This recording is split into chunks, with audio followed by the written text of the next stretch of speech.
Saludos, estimados amigos digitales, donde quiera que se encuentren.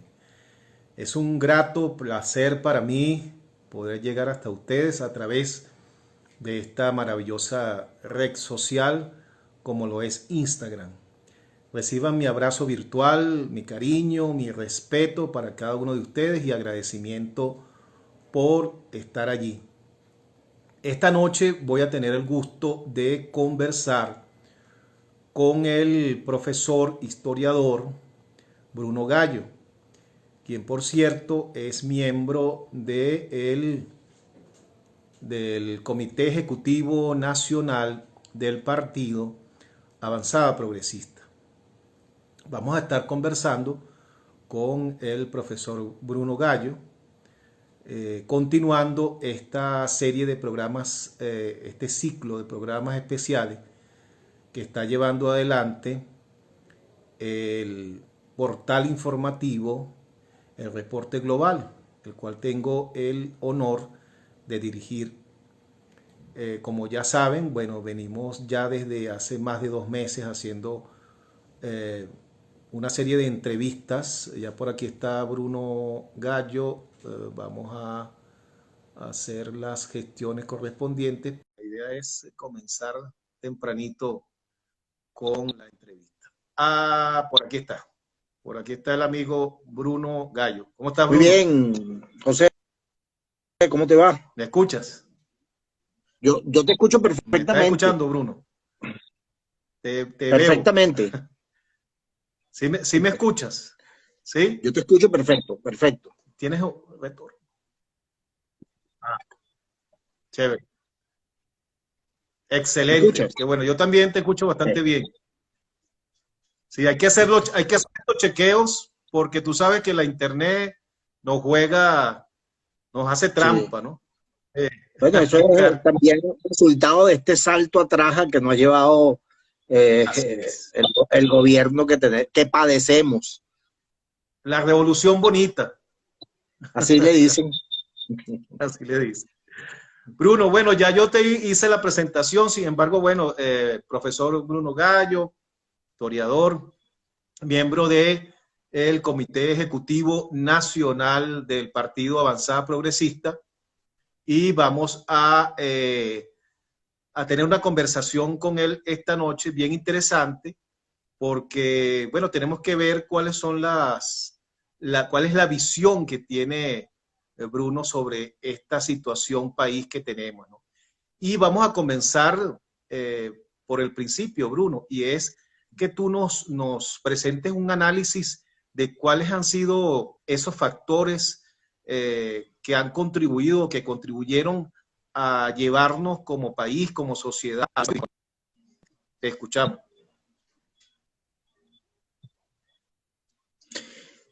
Pero no escuché bien la pregunta, pero entiendo que cuáles son los factores que nos llevaron como país, como sociedad, a la pérdida del camino. Y digamos que yo creo que valdría la pena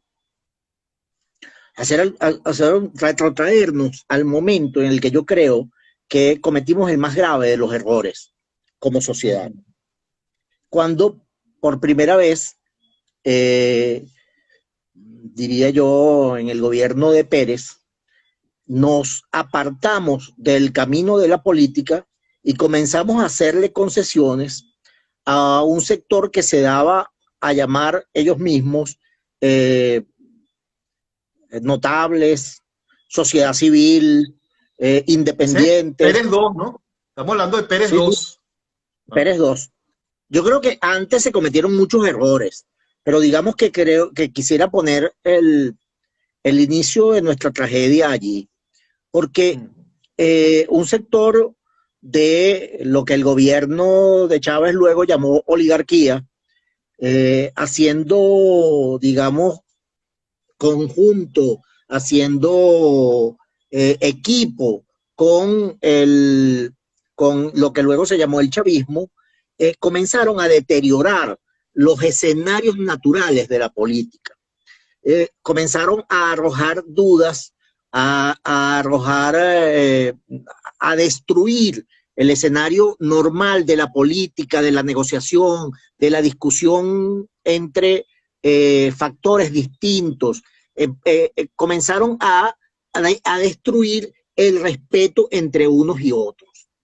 Eso debía dar como resultado para esos sectores oligárquicos que aspiraban a controlar el poder, que uno de ellos finalmente controlara el poder. Es decir, que la encarnación de la antipolítica, la encarnación de esos venezolanos que destruían el escenario de la política y de los partidos, que estigmatizaban a los partidos, el resultado debía ser que uno de ellos saliera detentando el poder. Ya no les bastaba con que Acción Democrática, COPEI y otras organizaciones detentaran el poder y ellos pudieran hacer negocios al amparo del Estado y de la corrupción, sino que querían tomar el poder en sus manos. Hicieron uso de todas las triquiñuelas y de todo el poder comunicacional que le daba que algunos de ellos fueran dueños de periódicos, de medios impresos y de medios televisivos, emisoras de radio y grandes cadenas comunicacionales, pero le salió el tiro por la culata. Del escenario estamos hablando de los amos del valle, ¿no?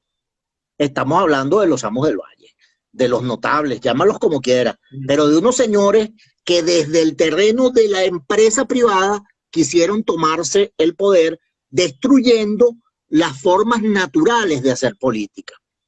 Entonces, claro, pues no tenían el poder, o sea, tenían el poder económico, pero no el político, y querían acceder al poder político. Exactamente. Pero lo que hicieron a fin de cuentas fue labrarle el camino a una forma de antipolítica todavía más primitiva que la de ellos.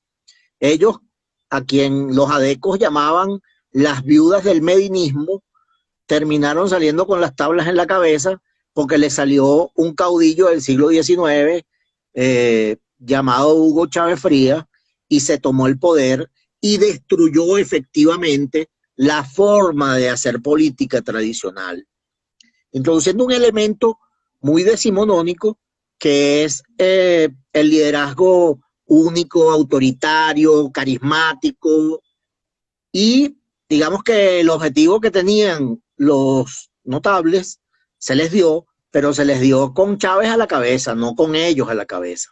Esa fue nuestra primera tragedia. La segunda tragedia fue que los sectores democráticos que adversaban a la primera tragedia, a Chávez, en lugar de retomar el camino de la política, de, digamos, enfrentar el proyecto de Chávez con otro proyecto, vincularse estrechamente a los sectores populares y explicarles cuáles eran las ventajas éticas y políticas de su visión del mundo, contrastándola con la visión de Chávez. Entonces inventaron una serie de atajos que también se salían de la política y que caminaban hacia el terreno de la insurrección, de la triquiñuela, de la tontería fantasiosa, y bueno, sencillamente el resultado es este enredo descomunal que tenemos, porque el gobierno se fundamenta su acción en una teleología milenarista, que es la idea de la felicidad de los pobres, de la dictadura del proletariado, como quiera que ellos la llamen, que es una forma de sustituir la construcción cotidiana de mejor calidad de vida por el sueño a futuro de la revolución, del paraíso terrenal, del paraíso de los pobres, y en su lugar, bueno, sustituyen la política por esa fantasía, y la oposición más o menos hace lo mismo cuando va construyendo una... Disculpa un segundito, Bruno. Antes de entrar ahí, que allí tenemos que explanarnos bastante, quiero hacerte una pregunta. ¿Qué pasó con la izquierda?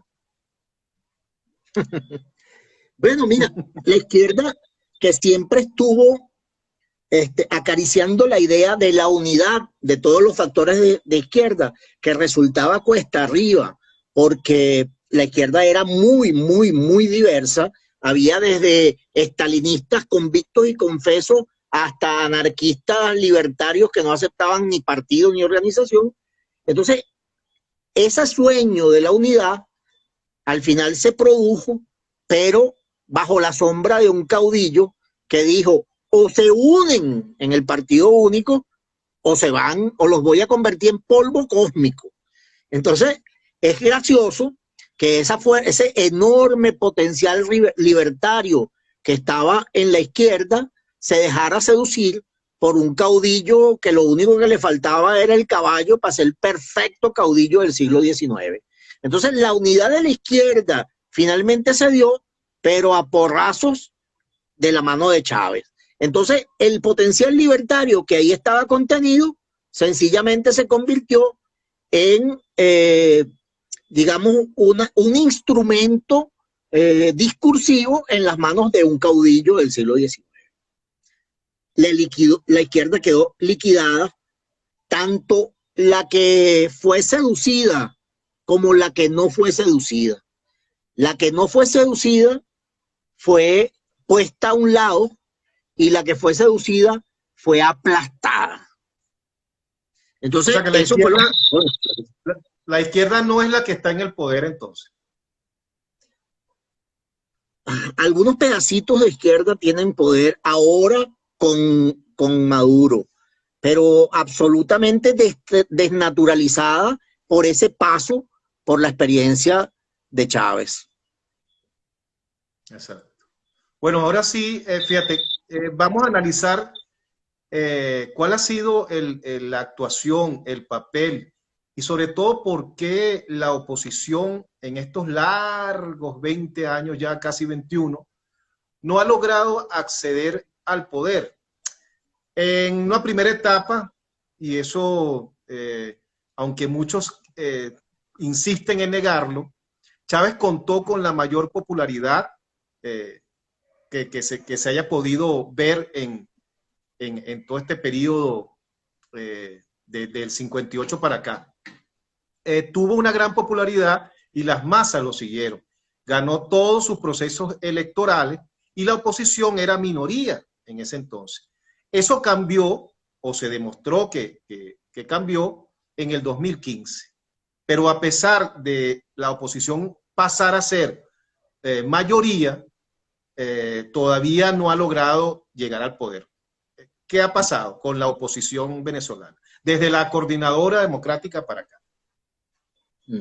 Sí, bueno, lo primero es que sería miope no reconocer que Chávez recogió todo el descontento que se había acumulado frente a la desnaturalización del proyecto democrático de 1958. Para nadie es un secreto que los primeros gobiernos de la democracia produjeron bienestar y digamos, progreso. Es decir, era notorio que los venezolanos estábamos caminando hacia el futuro. El gobierno de León y de Betancur, del primer Caldera, habían logrado convertir la riqueza petrolera y la riqueza de nuestro subsuelo en calidad de vida para los venezolanos, en educación, en empleo, en vías de comunicación que eran las mejores de América Latina. Y de pronto, digamos que eso se detuvo en un momento determinado. No haber logrado controlar, digamos, ciertos dislates, tanto económicos como políticos, y no haber podido adaptar el Estado y su funcionamiento a nuevas realidades, dejó a los venezolanos, después del gobierno del primer Pérez, disfrutando de los beneficios del flujo de dinero del petróleo, pero sin que se notara el avance permanente en la calidad de vida de los venezolanos. Ese frenazo se nota cuando uno ve cómo empieza a decaer el Producto Interno Bruto y el ingreso per cápita de los venezolanos después del primer Pérez, después de los últimos vestigios de el enorme flujo de dólares que produjo el aumento de los precios del petróleo debido a los conflictos en el Medio Oriente. Entonces, cuando la gente empieza a ver que se está frenando, que ya no está pasando lo que pasaba en los primeros años de la democracia, se fue generando un caldo de cultivo de mucho descontento. Y definitivamente hay que reconocer que Chávez supo rescatar ese descontento, unificarlo en torno a él con un discurso que mediaba entre el discurso de un político y el discurso de un párroco de pueblo que promete el cielo si te portas bien. Entonces, la tragedia de la segunda tragedia, que era lo que te estaba relatando al principio, es que frente a eso, la oposición, en lugar de retomar el escenario de la política, de acumular fuerzas y demostrarle a la gente que eso eran cantos de sirena, que no iba hacia ninguna parte, un proyecto autoritario generado en torno a un hombre de un personalismo terrible, pero además que desde sus inicios mostraba una gran capacidad para ejercer la autoridad y muy poca capacidad para gestionar calidad de vida. La oposición venezolana abandona el terreno de la política y comienza a cometer error tras error en el mismo escenario de la antipolítica que trajo a Chávez al poder. Entonces, inventan un paro de militares que se colocan en una plaza, una cosa absolutamente descabellada. Eso no tumba ningún gobierno, eso no es insurreccional, pero tampoco es político. Entonces se abandona la defensa de los derechos de la gente, sobre todo la defensa de los intereses de los más humildes, y Chávez lo capitaliza para sí. Entonces la oposición empieza a hablarle, empieza a construir una narrativa que no está dirigida hacia las mayorías, sino que está dirigida hacia las clases medias y los sectores más privilegiados, porque Chávez está construyendo un gobierno populista. Y en lugar de arrebatarle el discurso de, mira, los que podemos construir bienestar a los sectores populares somos quienes creemos en la reinstitucionalización del país y en la construcción de un poderoso aparato productivo, entonces le dejaron a los pobres, a los humildes, a los desposeídos, para que Chávez los manejara como quisiera. Y todavía hoy, el 90% del discurso opositor, basado en la idea de libertad, basado en la idea de destruir la tiranía, la dictadura, o como quiera que lo llama, no está dirigido a los sectores populares, no está dirigido a los que padecen todos los días las calamidades de falta de gasolina, las calamidades del altísimo costo de la vida, la depreciación del bolívar que está destruyendo a todo el que no posea dólares. Entonces, ese abandono del escenario de la política y esa falta de inteligencia para dirigirse a las grandes mayorías y concentrarse en el discurso dirigido a las clases medias, bueno, fue cavando la tumba de la oposición, una tumba de la que hemos salido en varias oportunidades, regresando al terreno de la política, regresando al escenario de la paz, del diálogo, de la confrontación ideológica, de la construcción de mayoría y del triunfo electoral. Entonces, la tragedia es el abandono de la política y el acierto. En estos últimos 20 años, los aciertos han sido cuando regresamos al terreno de la política, cuando construimos un discurso para ganarle al gobierno y no cuando sencillamente construimos un discurso lleno de acusaciones que pueden ser verdaderas o falsas, pero que van acompañados del abandono del escenario de la política, del abandono del proyecto de construcción de mayoría. Y bueno, cosas, eso es lo que... Bruno. Sí, cómo no.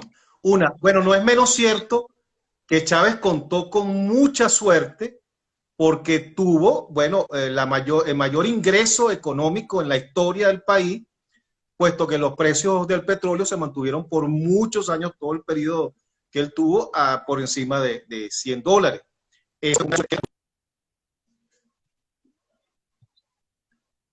a la consolidación de Chávez con las misiones.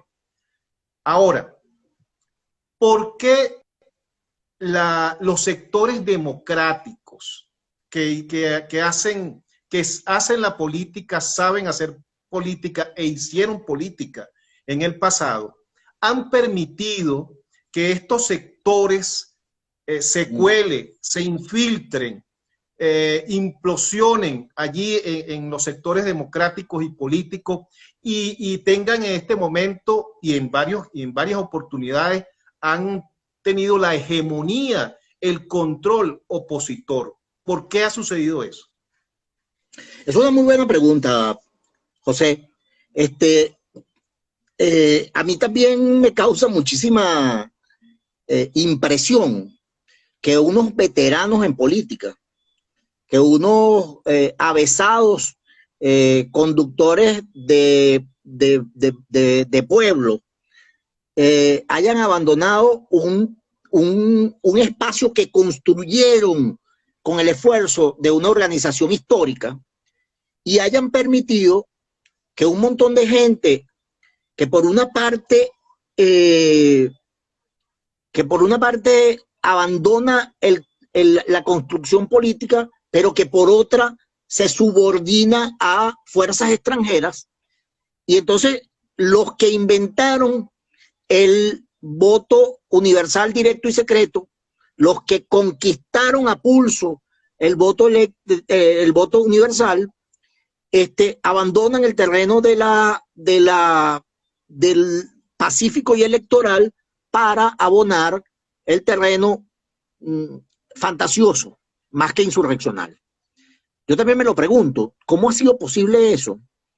¿Y por cuánto tiempo más van a permitirlo?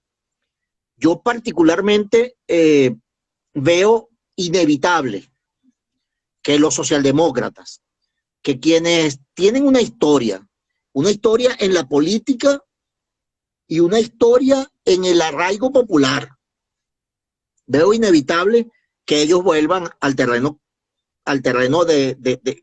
que históricamente labraron. Y lo saludaría.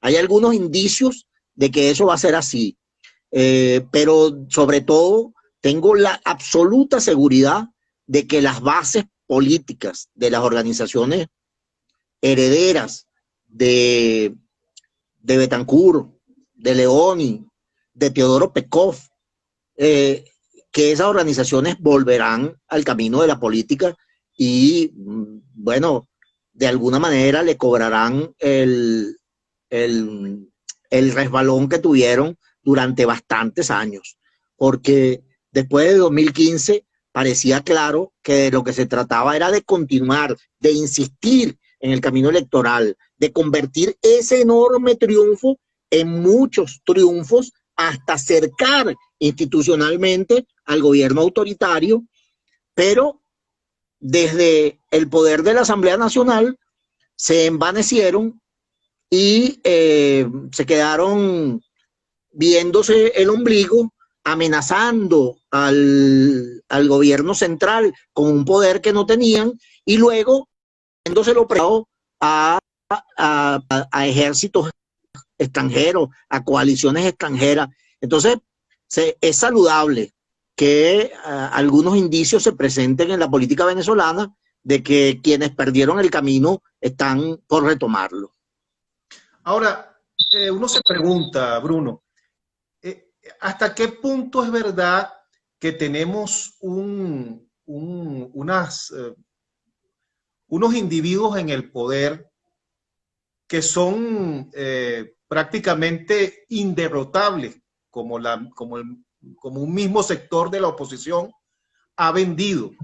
¿Hasta dónde es cierto que el manejo que ha hecho esa gente que está en el poder ha ocasionado que sea imposible que la oposición acceda al poder? ¿Hasta qué punto eso es cierto? O más bien hemos pasado por la tragedia de contar con alguna dirigencia de oposición mediocre que no ha estado nunca a la altura de las circunstancias.